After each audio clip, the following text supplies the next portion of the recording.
भागलपुर में भीषण सड़क हादसा। भागलपुर के तिलकामांझी थाना क्षेत्र के सदर अस्पताल के समीप एक भीषण सड़क हादसा हुआ, जिसमें रफ्तार बाइक और ई रिक्शा की आमने सामने टक्कर में बाइक सवार युवक गंभीर रूप से घायल हो गया। जानकारी के अनुसार ई रिक्शा चालक मोहम्मद गुलजार कोयला डिपो से सवारी लेकर तिलकामांझी की ओर जा रहा था। इसी दौरान ज्योति विहार कॉलोनी निवासी मानवी कुमार तेज गति से बाइक चलाते हुए सामने आ गई और ई रिक्शा से टकरा गया। हादसे के बाद अफरा तफरी मच गई। स्थानीय लोगों की मदद से दोनों घायलों को सदर अस्पताल में भर्ती कराया गया। पुलिस जांच में जुटी है। टोटो साइड से इधर काटा था, वो लड़का पूरा स्पीड में आया, घुमाने के चक्कर में दोनों टकरा गया। हम तो यहाँ सामने में बैठ के गुड़ ताप रहे। स्पीड मतलब वही 100 से प्लस है, 100 से प्लस स्पीड था गाड़ी का। उसके बाद वो एक्सीडेंट हो गया, कटा, फिर उसको अंदर लेके गया, उसको सदर अस्पताल अंदर लेके गया। दो आदमी टोटो। हम फूल का दुकान है सर, मेरा बगल में राजा कुमार। निवेश और निर्माण से भागलपुर बनेगा आर्थिक विकास का केंद्र। वित्तीय वर्ष 2026 में यदि अर्थव्यवस्था की विकास दर 7.4% से अधिक रहती है तो इसके पीछे देश के भीतर बढ़ता निवेश और उत्पादों की निर्यात अहम भूमिका निभाएगा। यह बात भागलपुर के जिलाधिकारी डॉक्टर नवल किशोर चौधरी ने कही। उन्होंने कहा कि जिले में तेजी से बढ़ रही निर्माण गतिविधियां और निजी व सरकारी निवेश क्षेत्रीय विकास के साथ साथ राष्ट्रीय अर्थव्यवस्था को भी मजबूती देंगे। सड़क, आवास, उद्योग और शहरी विकास परियोजनाओं से रोजगार बढ़ेगा और आर्थिक गतिविधियों में निरंतर विस्तार होगा। डीएम ने भरोसा जताया है कि भागलपुर आने वाले समय में एक मजबूत आर्थिक केंद्र के रूप में उभरेगा। सर, बिहार में इन्वेस्टमेंट और इंडियन इकोनॉमी का ग्रोथ इस फाइनेंशियल ईयर में अगर 7.4 की तरफ जा रहा है तो उसमें कहीं न कहीं एक कड़ी आप लोगों की तरफ भी होगा।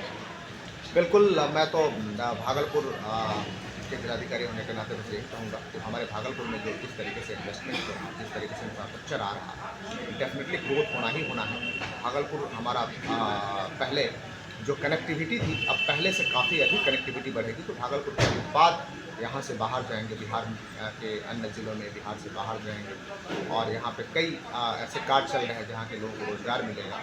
तो सर्विसेज भी है और प्रोडक्ट भी है। जब दोनों बढ़ेगा तो हमारा जीडीपी बेहतर तरीके से। अगर भागलपुर में 131 महिला होमगार्ड जवानों का सफल पासिंग आउट परेड। भागलपुर जिले के नाथनगर स्थित एसएस बालिका इंटर उच्च विद्यालय परिसर में बिहार गृह रक्षा वाहिनी की महिला बुनियादी प्रशिक्षुओं का पारण परेड समारोह आयोजित किया गया। इस अवसर पर 131 महिला होमगार्ड जवानों की पासिंग आउट परेड सफलतापूर्वक संपन्न हुई। परेड की सलामी डीआईजी मनोज कुमार नट, डिविजनल कमांडेंट सर जिला समादेष्टा अखिल कुमार ठाकुर और जिला समादेष्टा संजय कुमार ने संयुक्त रूप से ली। डीआईजी मनोज कुमार नट ने जवानों को बधाई देते हुए कहा कि महिलाएं सुरक्षा, आपदा प्रबंधन और जनसेवा में महत्वपूर्ण भूमिका निभा रही है। 120 दिनों के प्रशिक्षण के बाद जवान अब पूर्ण रूप से तैयार है। 141 प्रशिक्षु, जिसमें से 27 सहरसा के थे और 114 मुजफ्फरपुर के महिला प्रशिक्षु थे, जिनका पासिंग आउट परेड यहाँ पर हुआ। और रिकॉर्ड टाइम में हमारे महानिदेशक महासमाष्टा महोदय श्रीमती शोभा उत्कल महोदय के नेतृत्व में रिकॉर्ड टाइम में इन लोगों का नामांकन किया गया था और रिकॉर्ड टाइम में प्रशिक्षण हुआ। और आप जैसा देख रहे हैं कि काफी इंटेंसिव प्रशिक्षण हुआ है। सेना के जो सूबेदार हैं उनके स्तर से प्रशिक्षण दिया गया है और हम लोग बीच बीच में भी बहुत सारे कैप्सूल कोर्स भी इन लोगों को कराया गया है, कमांडोज ट्रेनिंग वगैरह दिया जा रहा है। तो एक नया ट्रांसफॉर्मेशन, एक नया मॉडिफिकेशन जो इस डिपार्टमेंट में हुआ है और यह उपांतरण का प्रभाव बहुत लंबे समय तक रहेगा। सर, बीते दिनों देखा जा रहा है कि भागलपुर में जो है कई होमगार्ड के जवान चयनित किए।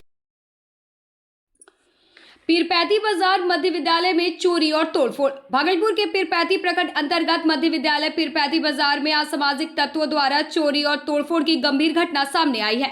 महज 2 दिनों के भीतर कक्षा 6A से 4 पंखों की चोरी कर ली गई, जबकि शौचालय की केवड़ियां भी तोड़ दी गई। विद्यालय के प्रधानाचार्य रविंद्र प्रसाद सिंह ने पीरपैती थाना में लिखित शिकायत दर्ज कराई है। घटना से विद्यालय प्रशासन और ग्रामीणों में आक्रोश है।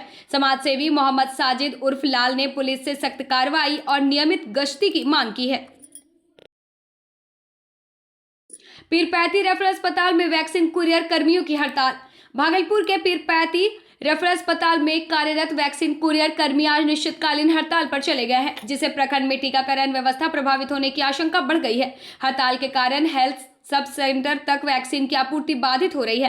हड़ताल का नेतृत्व कर रहे महेश पासवान ने बताया कि पिछले 6 महीनों से वेतन का भुगतान नहीं हुआ है और मजदूरी भी बेहद कम है।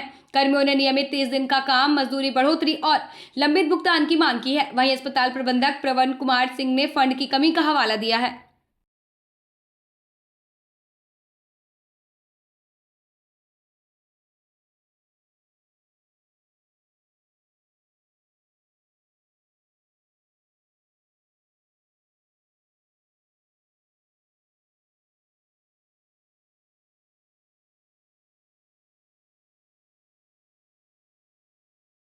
नगर पंचायत की छापेमारी से बाजार में हड़कंप।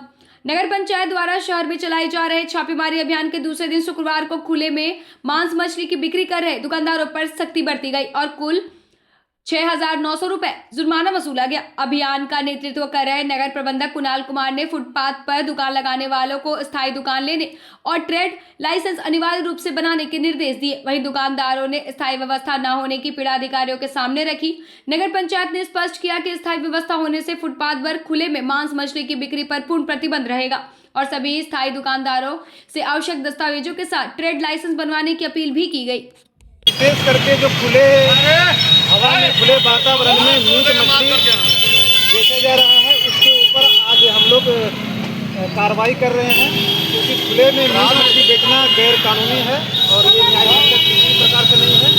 तो उसे हिदायत दी जा रही है कल से उसे खुले में नहीं बेचना है, किसी बंद ढाबे में बेचना है, रूम प्रकार में बेचना है या किसी कीमती बना लिया जाए उसमें बेचकर अपना जीवन यापन करें, लेकिन ये खुले में बेचना गैर कानूनी और न्याय संगत नहीं है। कुछ दुकानदार कह रहे हैं कि हम किराए के मकान में रह रहे हैं, दुकान लेके और जो है हम जा रहे हैं तो ट्रेड लाइसेंस हमको नहीं मिल रहा है, इसलिए क्योंकि टैक्स जो है वो मकान होल्डिंग नहीं दे रहे। उसके लिए वो कार्यालय आ करके बात करें, उसके बाद न्याय संगत जो भी होगा उसको प्रक्रिया पूर्ण रूप से उसको किया जाएगा। आज चालान भी काटा जा रहा है। आज चालान भी काट रहे हैं हम लोग, अब तक कितने चालान काटे? क्योंकि बगैर चालान का ये लोग मान नहीं रहे हैं, तो सख्त रूप थोड़ा अपनाना पड़ा ताकि ये लोग जो है खुले वातावरण में इस प्रकार का प्रक्रिया ना करें। अब तक कितने का चालान?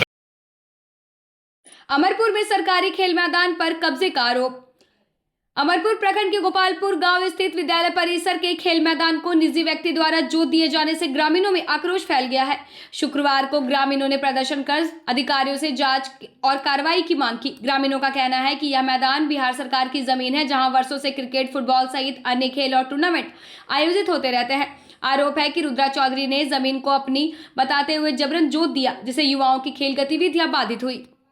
मैदान है, इसको बच्चे खेल के में उपयोग करते हैं और यहाँ पर 2 रेवेन्यू विलेज टेली करता है, एक गोपालपुर, दूसरा मोदी नगर।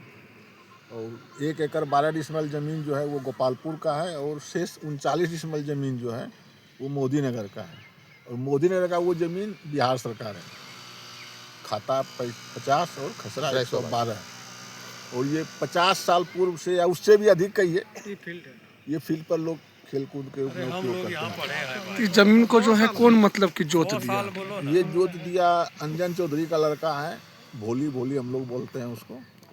क्या कारण है जोतने का? कारण उसका कहना है कि मेरा जमीन है, जबकि ये विवाद न्यायालय में भी लंबित है, इस पर टाइटल चल रहा है अभी, सरकार बनाम पंचायत। इस संबंध में आप अंचलाधिकारी को सूचना दी है? नहीं, हम लोग इसीलिए आज बैठक किए थे और कल हम लोग अंचलाधिकारी और थाना प्रभारी दोनों को सूचना देंगे, प्लस सोमवार को कोर्ट में भी एक प्रति उसका हम लोग लगाएंगे। क्या नाम है आपका?